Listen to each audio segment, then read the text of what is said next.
let's jump to another one. How about muddy? Yeah. Let's use muddy and maybe throw in murky, like as a synonymous word. Mystery can even go in there at the same time. I want to talk about all three of these at the same time, because mystery is the. I've never heard that as a note before.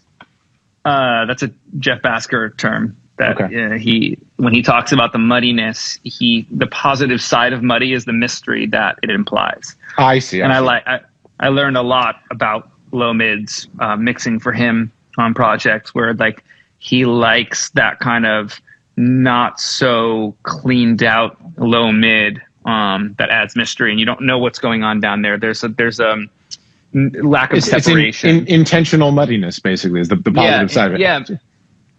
And I like that a lot. So muddiness, murkiness, that's low mid, that's gook, that's slow, it's swampy. I mean, we're defining words with other words that also need definitions. So muddy is low mids and things not being clear. Lack of separation, lack of clarity. But again, think of it viscerally, like you're trudging through a swamp. You might want that. You might want the mud.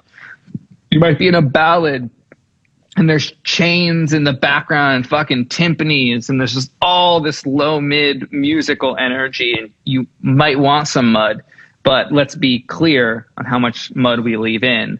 But that's the mud zone. I mean, it could be too much sub, a lack of filtering in low frequency instruments that are occupying the same space, unnecessary weight and mud, right? Mud also correlates to weight. Again, we talk about that heaviness.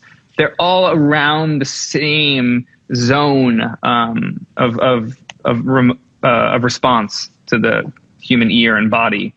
I think of muddiness as conflicting low mid frequencies. So, and the other thing maybe we should do is warm, punchy, both generally have positive connotations, but certainly too much of it is, it needs to be balanced against other things. Muddy tends to be more on the negative connotation. But as you said, maybe Jeff Bhasker is trying to coin the reverse term or the positive version of it, which is sometimes you want a lot of low mid energy to exist in a song because it's creatively interesting. So I think of really all this stuff as low mid. It can be creatively. Sorry. No, I was just saying low mid and lack of definition. Yes. Yeah. You said it. Is that it? Just that it can it can add some layer of uncertainty and tension, right? Yeah. If that's in there, like you're not sure, you're treading, and you're without the clarity, you're not sure where you're headed musically. So I think that there is some merit to that as well, and I always liked that approach to that frequency range. Just being a little bit more, and Tony Maserati's the same way, like being a little bit more careful with how much you take out in that zone, how scooped you make your mixes. And I just think that it adds a lot of interesting character. So I would just be careful when thinking about something as muddy. Is it too muddy? Is it muddy enough? Like, I would just be a little bit more careful in that zone to get rid of the mud and not think of it only negatively. Muddy is often used as this thing is too muddy, but it is not necessarily a bad thing. Great call, Bradley. Slow hand sound. Tom Waits does amazing mud on his records.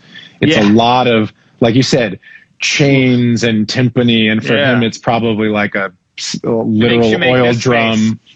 Just that, like, it sounds dirty.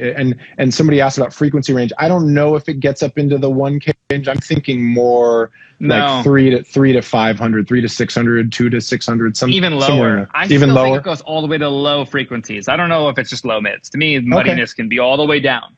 It's mistake frequencies. It's overlap. There's too much below and too much down there. It can be from anywhere from 0 to 450, 500. Yeah, all of that.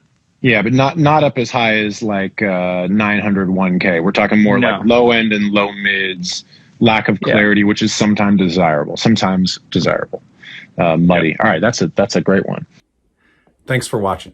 Just a reminder, all of this content is free. There's no secret knowledge here. We don't have sponsors. We don't run ads. We don't have a Patreon. All that we ask in return is that you share it with somebody. Thanks.